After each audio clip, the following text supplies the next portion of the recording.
అందరికీ నమస్కారం అండి. వాడపల్లిస్ కిచెన్ నుంచి ఉషారాణి వర్మ. మీరందరూ ఎలా ఉన్నారు?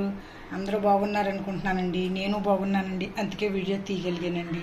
ఇవాళ కాలీఫ్లవరు అంటే గోబీ అండి, గోబీ, క్యాప్సికమ్, ఆ తర్వాత టమాటా వేసి నేను బంగాళదుంప వేసి మీకు కూర వండలేకపోతున్నానండి, పొరటాల్లోకి అండి చూపించబోతున్నానండి.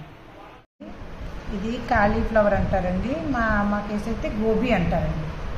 గోబీ సబ్జీ అండి. ఎందుకంటే హిందీలో కూడా కొంచెం చూద్దాను, అక్కడ వాళ్ళు చూస్తున్నారండి. ఆ కూర ఎలా ఉంటుందో మాకు అర్థం అవ్వట్లేదు, చూపించమంటున్నారు. నేను అక్కడ 43 years ఉండి వచ్చానండి, అందుకని మీకు చూపిందాము. ఇది దీంట్లో విపరీతమైన గ్యాస్ ఉంటుందండి. ఎవరైనా సరే కొంచెం ఉప్పు పసుపు వేసి ఉడకబెట్టుకు తినాలండి. ఉడకబెడితే ఏమవుతుందంటే గ్యాస్ బయటకు వచ్చేస్తుందండి, పోతుందని నమ్మకం అండి మాకు అక్కడ.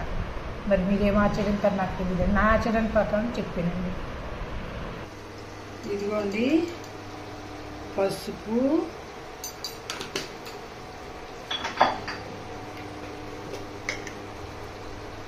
ఉప్పు అండి కొద్దిగా వేస్తే ఒకవేళ పురుగులు ఏమన్నా ఉన్నా చచ్చిపోతాయండి. ఆ తర్వాత బంగాళదుంప ఎందుకేసాను అనుకుంటున్నారేమండి. బంగాళదుంప ఉడికిపోతాయండి, ఇందులో నీటి ద్వారా దీని లోపల ఇది విటమిన్ వెళ్ళిపోతుందండి. షుగర్ ఉన్న వాళ్ళు తినకూడదండి, అందుకనేసి ఇది ఉడకబెట్టేస్తున్నాను. ఉడకబెట్టేసి కూర వండితే దీని గ్యాస్ పోతుందండి, మనకు ఆ విధంగా ఉపయోగపడుతుందండి. గోబీ అచ్చా తరపుసే బాయిల్ అయిపోయిందండి. అంటే గోబీ పువ్వు బాగా ఉడికిపోయి దాంట్లో ఉన్నాయన్నీ బయటకు వచ్చేసినాయి అన్నమాట. పురుగులు ఏమో లేవండి, బాగా చేసాను శుభ్రంగాని. ఆ వేడికి అంతా దిగిపోయిందండి, అంటే గ్యాస్ కొంచెం తగ్గినట్టు మనకండి, అందులోంచి గ్యాస్ నికలేదు. ఈ పారబోసేసి 2 సార్లు కడుక్కోవాలండి. మళ్ళీ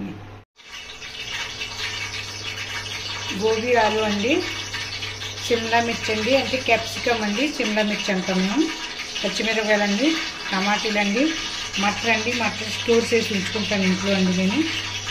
ఇది నానిపోయిందండి, వెంటనే ఇచ్చేసి ఇప్పుడు తాలింపులు వేసుకున్నామండి. ఇప్పుడు ఇంట్లో అక్కడ స్టైల్లో ఉంటున్నాను కదండి, తాలింపు లేదండి. లాస్ట్లో కొత్తిమీర వేస్తానండి, అది చేస్తాను. కస్తూరి మెంతి లాస్ట్లో వేస్తానండి. ఇదిగోండి దుంప. అసలు అక్కడైతే మేము సీజన్లో తప్ప వండుకోమండి, టేస్ట్ ఉండదంటారు. ఇక్కడ అన్ని సీజన్లో దొరుకుతున్నాయండి. సీజన్లో రుచి ఉంటుంది ఏమంటారండి. చేసిన నేరేడు పళ్ళు అండి, సీజన్లో బాగుంటాయండి. వాన వచ్చాక అసలు తినాలండి అయ్యి వచ్చి నెల నుంచి ఈ నెలాఖరు నుంచి కానీ మనకి ఇక్కడ ముందే లభ్యమైపోయినాయండి. ఇదిగోండి ఏగుతాయి, గోబీ ఏగుతుంది. ఇక ఈ గోబీ ఎలా ఉంటుందో తెలియదండి. కాలీఫ్లవర్ సీజన్లో అయితే బాగుంటాయండి, అన్ సీజన్లో కదండి అసలు తినరండి, అన్ సీజన్లోనే. ఇక్కడేమో మరి అన్నీ వచ్చేస్తున్నాయి ఇప్పుడు మటప్పుడు, అందుకే ట్రై చేద్దామని తెచ్చామండి. గోబీ పొరాటా కానీ తెచ్చానండి అసలు.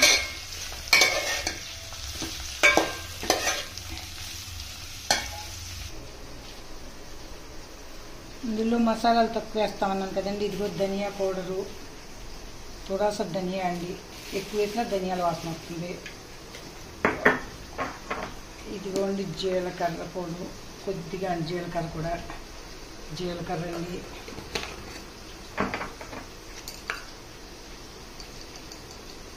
ఇంకో పసుపు అండి కొంచెం అండి, అంతే అండి. ఇంకా కొద్దిగా లాస్ట్ దింపొచ్చి ముందు కస్తూరి మెంతి వేస్తామండి. ఇదిగోండి దింపి ముందండి చిన్న దాల్చిన చెక్క ముక్క చెదగొట్టి వేస్తామండి మసాలా, అంతే అండి. ఇంకా దానికి మించి మసాలా ఉండదండి. ఇదిగోండి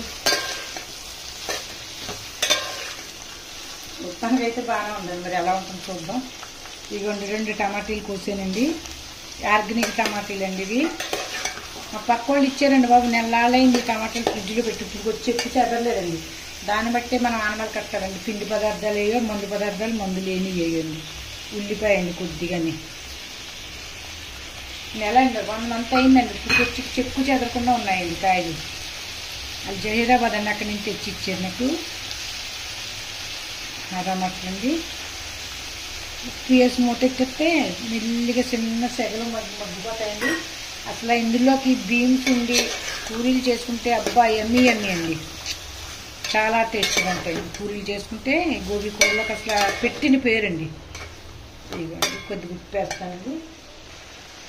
పాపం అక్కడ వాళ్ళు చాలా సింపుల్గా బతుకుతారండి పాపం. ఇలాంటి కూరలు ఉంటేనే అయ్యో ఎంతో ఆనందంగా పూరీలు వేసుకున్న రోజుని హ్యాపీగా ఫీల్ అవుతారు. మనకి ఇక్కడ మనకు తృప్తి లేదండి. ఆంధ్రాలో బిర్యానీ తిన్న తృప్తి లేదు, బంగారం తిన్న తృప్తి లేదండి. ఇంకా ఏదో చెయ్యాలి. అందుకు మేము ఇంతటితోనే తృప్తి అండి. మాకు ఇందులో పొరాటా చేస్తున్నామంటే రోజు మంచి హ్యాపీగా ఉంటుందండి. కలర్ కావాలంటే మనం కారం కొద్దిగా వేసుకోవచ్చు.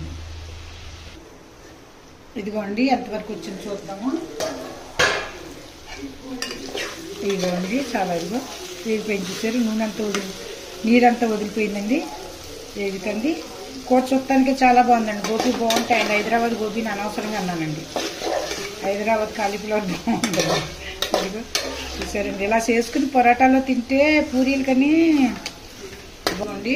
కొద్దిగా దాల్చిన చెక్క వేసారండి. ఇప్పుడు కొద్దిగా ఉడికే స్మెల్ బాగుంటుంది. ఇది బాగా వేగిపోయింది చూసారా. మళ్ళీ ఇలాగే మళ్ళీ దగ్గరికి చేసేయాలి దీన్ని. ఒక నేను చుట్టూ ఎత్తనో కాలు ఉడకపోయినా కానీ ఉడికిపోతుందండి. ఇవ్వండి.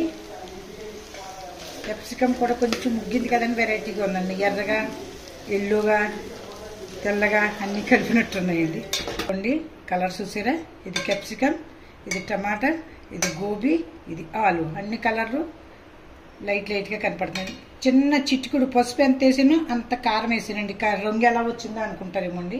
కొద్దిగా ఉడికే లైట్గా వేసాను. మోడి తెల్లగా అంత కూర అంటే వేసానండి. డ్యూటీకి పట్టుకెళ్తాడు, ఎవరైనా చూపిస్తాడు కదండి, తింటాడు అందరి మధ్యలో. అందుకని ఇదిగోండి మూత పెట్టుకుని దగ్గరికి అయిపోయింది వచ్చేద్దాం. ఇదిగోండి దగ్గరికి అయిపోయింది కూర. కస్తూరి మెంతి కొంచెం ఇలాగా నలిపేసి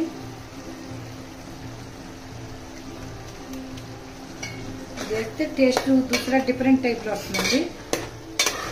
అక్కడ ఏంటంటే అండి ఎక్కువ తేజ్పత్తి వాడతారు. అన్ని కూరలో తేజ్పత్తి వేసుకుంటారు. మన పప్పులో కూడా తేజ్పత్తి వేస్తారు. అయిపోయిందండి గోబీ కూర. బంద్ చేసాను. ఇదిగోండి కొద్దిగా ఉల్లిపాయ వేసాను కదండి. అంత కొద్దిగా గుజ్జులో ఉంటుంది. పొడిగా ఉంటే బాగోదండి.